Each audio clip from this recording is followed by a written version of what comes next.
to Small Biz Matters, the half-hour program where you work on your business rather than in it. My name is Alexi Boyd. Thank you very much for joining me once again to have a really excellent show today. I'm super excited to have some guests on the show. We're going to be talking about a really wonderful event that's coming up on the Hornsby calendar that all businesses are welcome to attend, a free networking event. We love free networking events. It's a great opportunity. And also to learn a little bit about the disability sector and the way in which you can look at employing those into your business and the support networks around that can help you, and also the benefits of having an inclusive workplace. So I'm going to welcome to the show today, we've got Deanie Adams, who's the Area Manager for North Sydney for Northcote, and Kieran Lodia, who's the Centre-Based Coordinator for Northcote. Thank you so much for coming on the show today, guys. You're welcome. Now, it's an interesting topic. I myself have had some experiences in this regard. Lots of businesses have. People might have worked in a corporate sector in which they've had someone working in their workplace with a disability or with needs that are a little bit different from their own.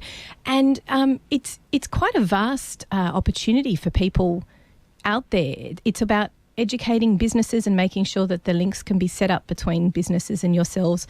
Tell me a little bit about what Northcote does in that relationship with, say, small businesses or with your clients, for example. How do they make that link? Sure. So one of the things that we really pride in is that the support that we give to the possible employer to participants.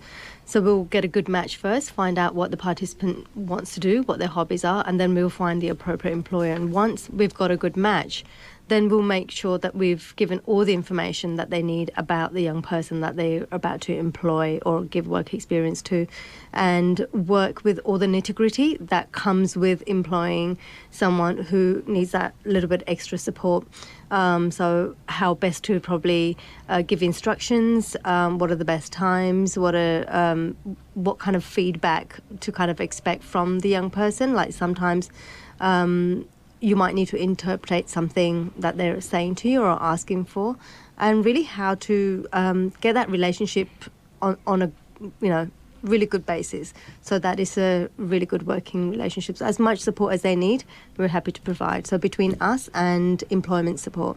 So take me through the process of a small business. Maybe you're someone with maybe say 5 or 10 employees. You work in an area, and you can start to envisage ways in which you can literally outsource to someone with a different set of abilities to what your staff have. What would be the process if someone approaches you? Take me through the step-by-step process that they go through to have that person placed with them. How does it work? Great. We've had a situation not long ago with an accounts firm. They're in the city. We've got a young lady who's very good with her detail, loves working on the computer, and fantastic with numbers. She can memorize dates and Can I have her number, please? Yes, absolutely. She really is fantastic. So once you could tell her your date of birth and she'd tell you what day of the week you were born on. She kind of beautifully calculated. And so she's really good at numbers and preciseness and accuracy. And what she loves is the routine of something where you and I would probably get bored of doing the same thing all the time. Well, she's a perfect candidate for them. So we've gone in there and we've supported the work experience first. So we've said to them, look, would you be able to provide a certain amount of work experience? And they said, we've got this task. We don't know if it's going to be any good. So we looked at the task that was what they needed fill-in, and we tried it out ourselves with the participant first, which went quite well with some support.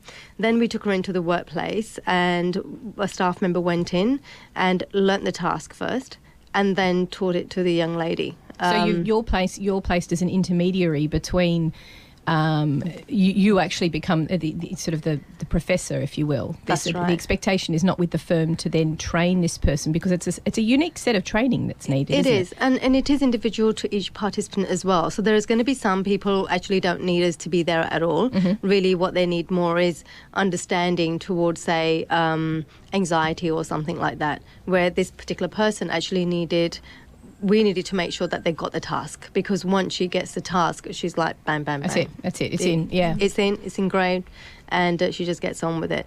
So we've been the intermediate person with the organisation, and we've gone along and taught each task as it's needed, and they've offered her employment. They've offered her 1 day a week of employment after the work experience.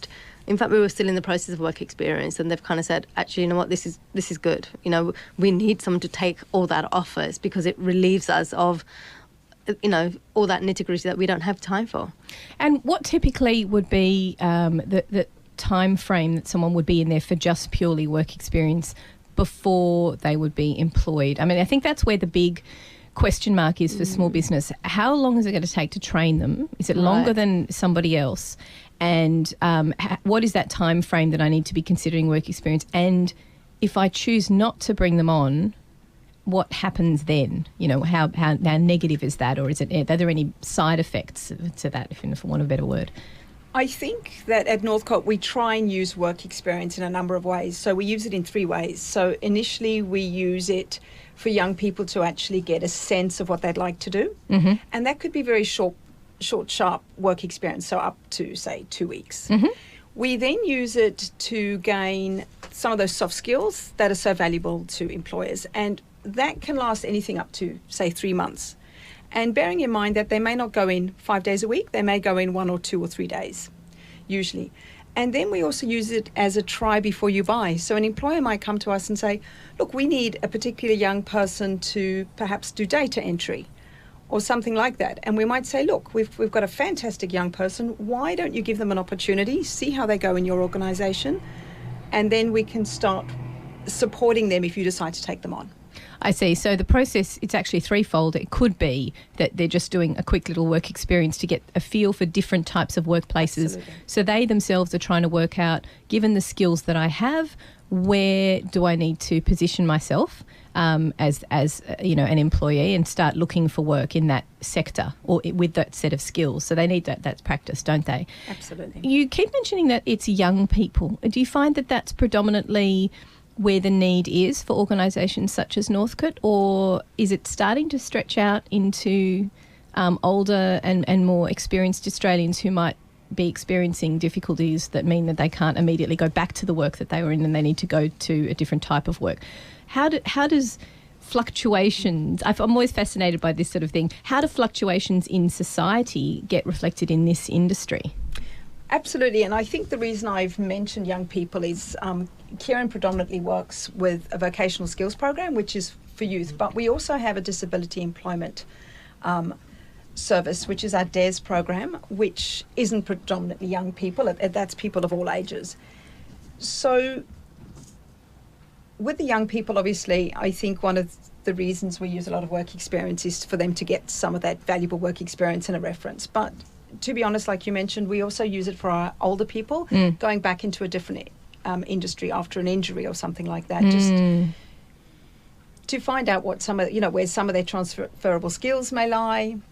And where their limitations have now. And where their limitations may be. And I guess when you're going back into the workplace after, say, a workplace injury and you cannot work back into the area that you're in, you have to learn where you can position yourself next. And I guess that's where an organisation like North could help, that you sit there and you look at what their skills are, how those skills have changed, give them the support structure. And I think when small businesses think about employing someone with a disability, we immediately think of someone who may be limited physically. But we don't think about people who are limited because they've had a change in career due to workplace injury or workplace incident. Doesn't necessarily have to be something. So that's kind of an interesting factor. It's not as narrow as I think we would pigeonhole ourselves into thinking as small businesses. Absolutely. That's really important. So take me through what the importance is of having inclusivity in your workplace. I mean, I think the large corporates, they kind of do it because they have to tick that box. They've got the HR specialists who come in and teach them all how to improve on that. But we don't have access to those HR facilities as small businesses. Even a consultant might be out of our reach. Why is it important to consider inclusivity, and how can small businesses have a couple of strategies that they can implement to make sure they are inclusive? Sure. One of the main things that we find with our participants that they're once they've learned a task and they have a purpose in life, they will attend every day or every day they're supposed to. They don't like that change. So really, you've got someone really loyal turning up. You'd have to send them home if they're unwell. They will still turn up. So loyalty is one of the really big things. Once they learn a task, they know it. They know it inside out. So you're not going to need to keep teaching them something new. That's your experience with the people that you're placing. That's very much the case. Absolutely. We had a young man go into CNS, which is an Australian Disability Enterprise, and they had a lot of admin work that was backed up for over a year worth, and they were pulling their hair out, like, how are we going to get through this? And just had a conversation. I said, I actually have a young man who's really good at admin stuff. And they're like, really? Are we going to have to teach him stuff? And I said, only the once. And we'll be with you, when you're teaching it. So if there's anything that I need to translate in a different language, I'll be able to do that. 2 days it took him to finish that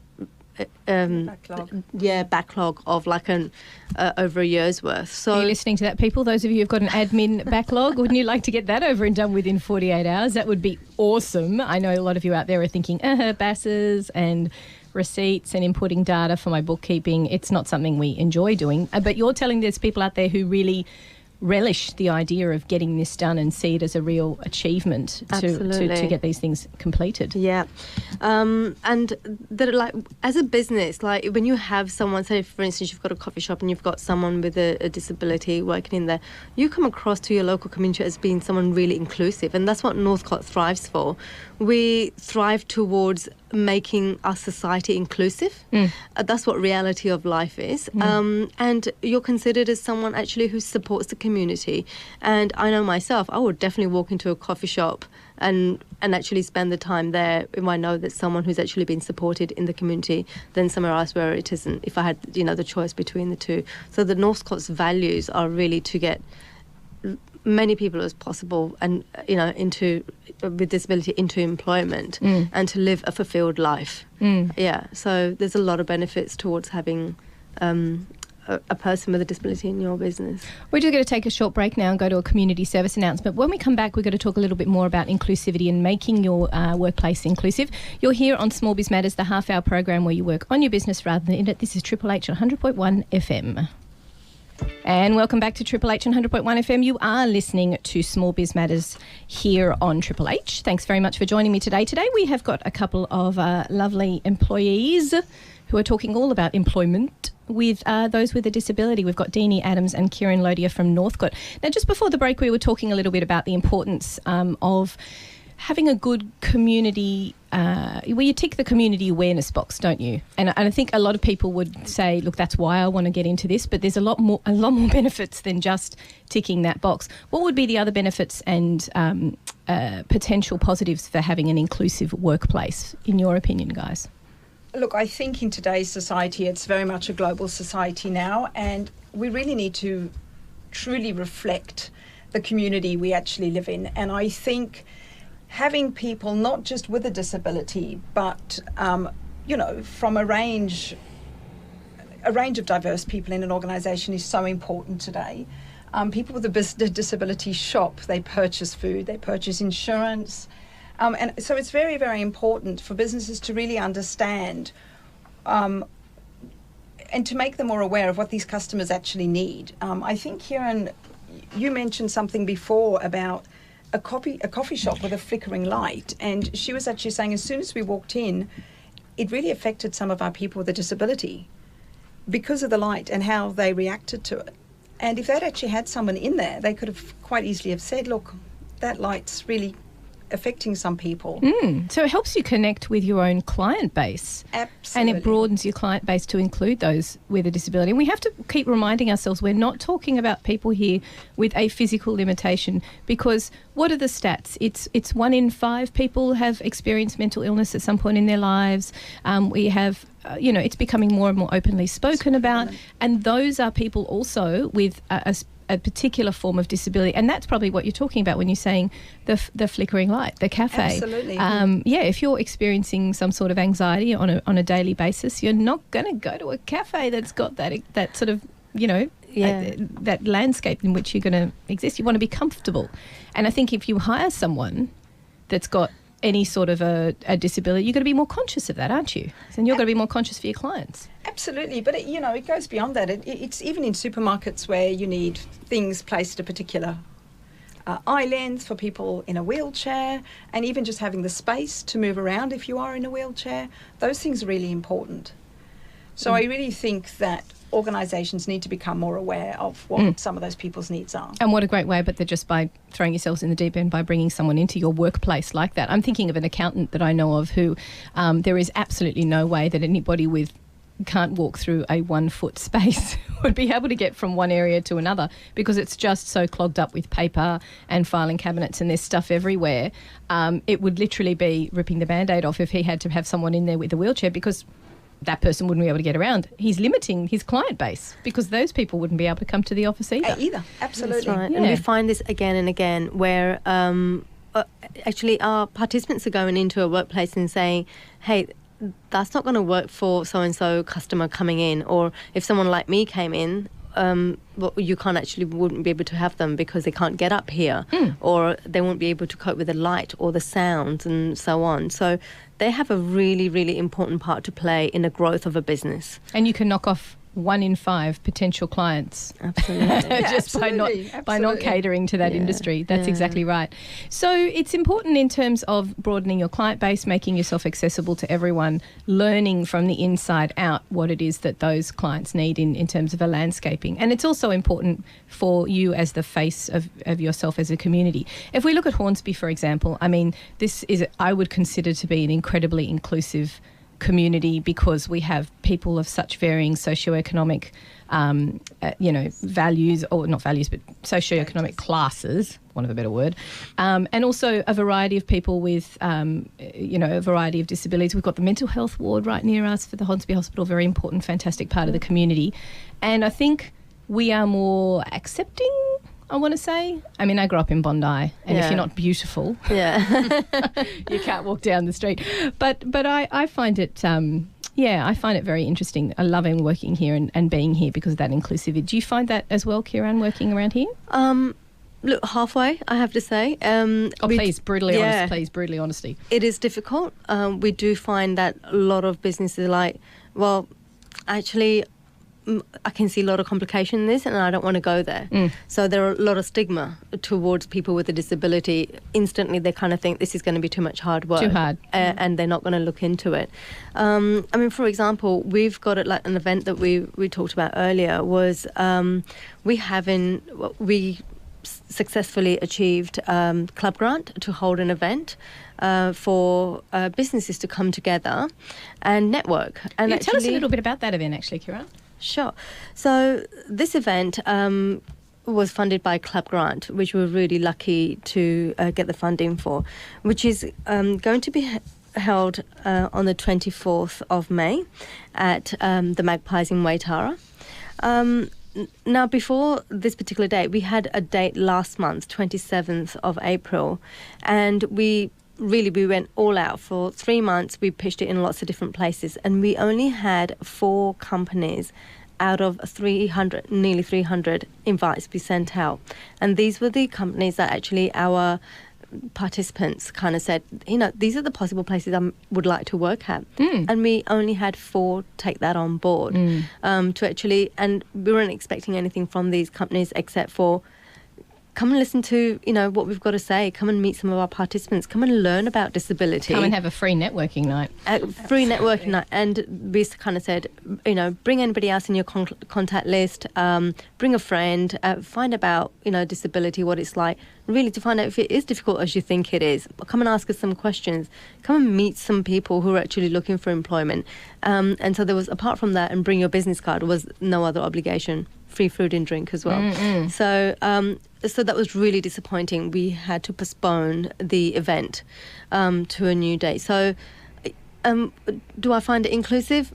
Yeah, not always. Yes and no. Yeah. There's also the issue of the fact that, and this is something that's quite in the news quite a lot, is all the regulation that's around employment and people shying away from the thought of taking on your first employee or growing your workforce because it is just so filled with red tape.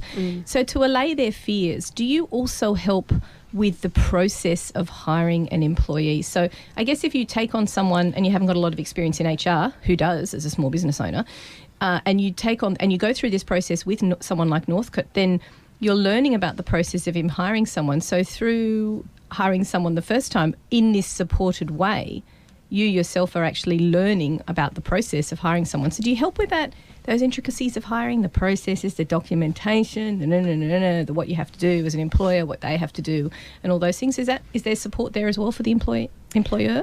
I mean, look, there absolutely is. I think there's a number of supports if you're employing somebody with a disability. Sometimes for a small business, if you're employing, say, someone on a vocational skills program, it really is like employing anybody else. They wouldn't need too much support except us coming into the workplace and supporting them for a particular period of time. There are some great incentives available, funded through government incentives. For example, there's the Employment Assistance Fund, which is a great fund if you're actually employing somebody perhaps in a wheelchair or somebody who's deaf and hearing impaired, where you've got up to $10,000 of funding for workplace modifications, for deaf and disability awareness training for your staff, for perhaps upgrades on your software or your computer equipment. So that's absolutely fantastic. That's fantastic. So literally what we were talking about before with increasing your potential client base, if you take advantage of one of these grants, you're not only making your workplace more inclusive for employees, but also for potential clients to come in. It's fantastic. Absolutely. It's a great opportunity. Is that state or federal level? I have no idea, to be honest. Sounds to me like it's probably federal. Federal, yeah. Australian government, it is federal. There you go. And we also have wage subsidies. So the disability, through the DES program, there's some financial assistance. And look, really this is a smaller amount. It's about $1,500, which is provided to an employer to actually provide some of the initial setup. So that's looking at some training, and we appreciate that you might spend a lot more time just setting that person up. So there's that money up front. A proportion of that could be spent on perhaps other incidentals, which could involve, I suppose, clothing or maybe some technology. There's also a $100 administrative fee that's there for the employer to keep. So there is that money up front to actually support that person. I'd like to add, though, that there really needs to be a sustainable job at the end of it. So while things, and we appreciate, don't always work out, there really should be a job there at the end of it. So this is not just a wage subsidy that's for the 13 weeks and then you're dropping the young person or the job seeker. Yeah, that was one of the things that was highlighted in the recent news, isn't it, with all the recent rebates that are available. I know the state government rebate, for example, with taking on a new employee, I should say, is only available after the first 12 months of having that person employed either part-time or full-time. And that's important to note, isn't it? You can't just be taking advantage of the rebates and things that are there. There has to be something available at the end. Absolutely, and that's for everybody. It's not just person with a disability. But it is there to support the person integrate into the workplace or re-enter the workplace in a different industry, as you discussed earlier. And with that, on that note, what proportion of people are actually placed at the end of their training period and continue on quite happily and contentedly in that company, probably for as long as they possibly can, because they're enjoying it, as you said, Kieran, they're enjoying it so much and they're really feeling acknowledged and as part of an important part of the company. What proportion, roughly, would you say is a successful placement in an organisation like Northcote? Look, that's such a... I don't know. I think it's probably about 40%. That's pretty good. Yeah, it's quite high enough. I think if people stay usually for the first 3 months, there's normally quite a high proportion then that stay on. Yes. For the next. Well, let's just look at the statistics of anybody under the age of 30 who's being employed right now, which is a lot of small businesses and what they say in regards to people staying in terms of longevity. I believe I'm right in assuming if people are placed in these organisations, they're quite happy to stay there long term. Absolutely. And statistically, I imagine they stay longer than the average person with a university degree and who's bouncing around the place trying to get as much experience as they can before they settle down for 10 years.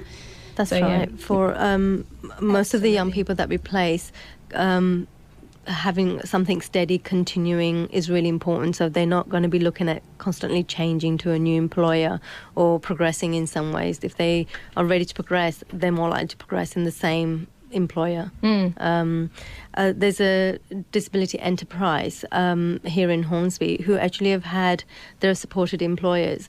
They've had employers there for up to 30 years. Wow, that's fantastic. Yeah, and they're still working. So there is a really high rate. If there's been a good match, it works really well. And that's what like an organisation like Northcote is there to do, is to create that match and give the support there that's right. for the process. It's quite interesting. I had Dr. Deborah Deering here a few weeks ago from the Greater Sydney Commission, who's the Northern Commissioner, who was talking a lot about making sure that people live and work in the environments, in the immediate vicinity of where they live. And that's so important, obviously, more so for people with a disability, so they don't have the added stress and trials and tribulations of public transport or traffic to get to where they need to go. That's probably quite important. And all the more reason why we should be celebrating local support, local people, local jobs here in Hornsby. We've got a lot of businesses here. There's 55,000 registered businesses here in Hornsby. The majority are consultants, but that still leaves another 40,000 that are actually of a variety of industries, and they're quite varied across the board with those industries. So the ability, it's there. It's just about educating people. Absolutely. Yeah. And look, sometimes transport is important too, that they need to be able to get to A to B. So, local buses, local trains and all that is... Yeah. You listening, Matt? Is really important. So, local vicinities. So, we've taken someone, to do some travel training. So that's the kind of thing, if they need to get to somewhere where they need to take a bus, we've done the travel training so they can actually get to it. But if it's too far away, then that would kind of eat into their day. Not to mention those people with any sort of an anxiety issues. You don't want people arriving at their workplace with heightened anxiety, for example. That's right. You mentioned at the beginning of the program a great placement with an accounting firm where someone was doing some data entry. Can you give me another couple of examples of really fantastic placements that have happened in your memory? Sure. We've had a young man that got employment in a glass firm. So he was a young man who came to us and kind of didn't know what he wanted to do. Anything you'd ask him, he'd be like, I don't know, because he hasn't had the experience to actually weed out, these are the things I like and these are the things I don't like.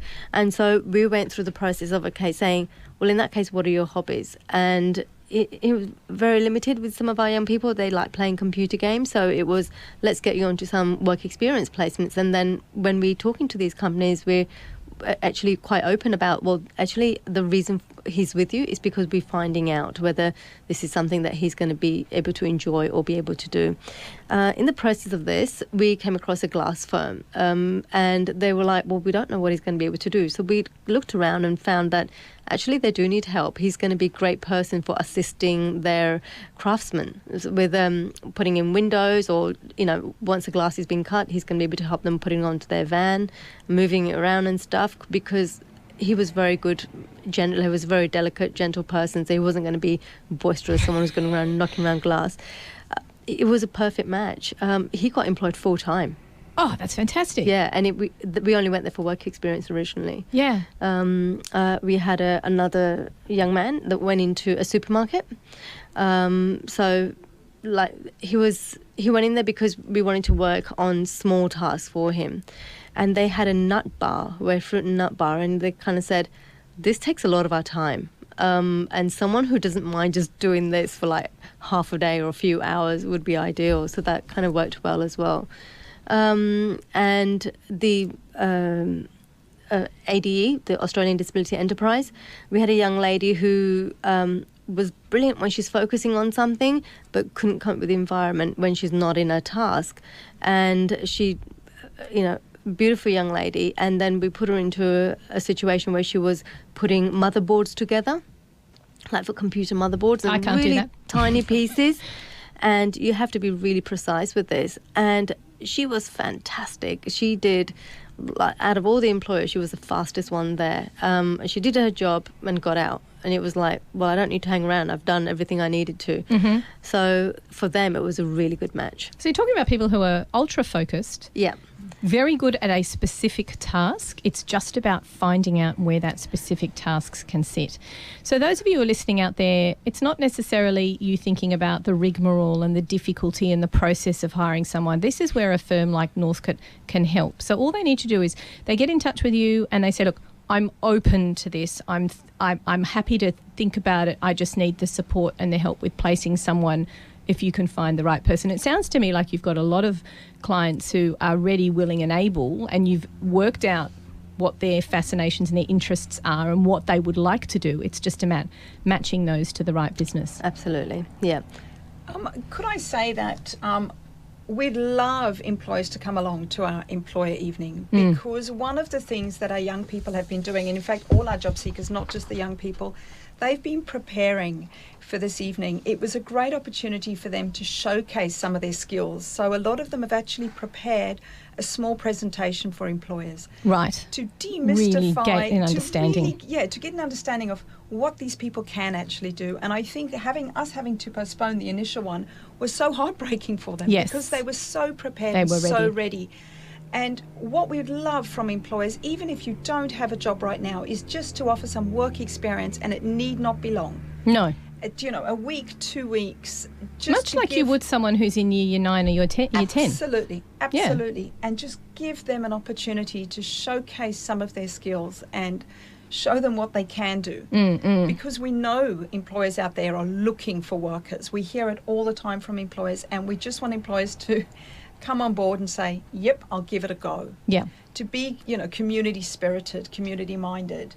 And that's what we want from, the Hornsby employees in this region, because we didn't get a good uptake. And I know there's employers out there who are really willing to come on board and give somebody an opportunity. So everyone pop that in your diary. It's Wednesday the 24th of May, 5:30 to 7:30 at Waitara Magpies Club. Yours truly will be there, so come and have a chat along about Small Biz Matters and just come and learn some of the candidates. Like you said, there's going to be some presentations. I'm just intrigued and excited to see these. It's going to be great. And bring along as many businesses as you like. A free networking night. What could you possibly want more than that? So Waitara Magpies, 5:30 to 7:30, Wednesday the 24th of May. This is on the Small Biz Matters calendar, so you can check it out there. And look, thanks very much for coming and telling us all about Northcote. Where can people find out more information about your organisation? Pleasure. So feel free to call Monica Purcell, who's coordinating the event. Her number is 0429 638 860, or you can email her on monica.purcell@northcote.com.au, and Monica is monica.purcell @northcote.com.au. And Kieran, if people want to get in touch with you, if they're a business and they're thinking about getting involved with Northcote, what's the best website for them to go to? You can go to, you can come straight to my email address, which is Kiran, KIRAN, .Lodhia, LODHIA, @northcote.com.au. Excellent. Look, a fantastic organisation providing us with really wonderful opportunities. And you've got a Facebook page too? We have. So you can go to northcote.com.au for our website. Yep. Or you can contact our customer inquiry line if you have any general inquiries about Northcote, which is 1-800 810-286. Awesome. As well. Sounds like you need one of your numbers, guys. Yeah, I do. Look, the easiest one, if you really want to get hold of us, is northcote@northcote.com.au. Awesome. It's easy. Fantastic. Oh, look, thank you so much for coming on the program, guys. Look forward to having you on the show again if you want to come on and tell us a little bit more about how everything's progressing and different ways that we can engage with those people with a disability. But it's a really great opportunity to get those placements happening and that sort of stuff. So thanks for joining us. You've been listening to Small Biz Matters. I'll see you all next week with another special guest. This is Triple H 100.1 FM.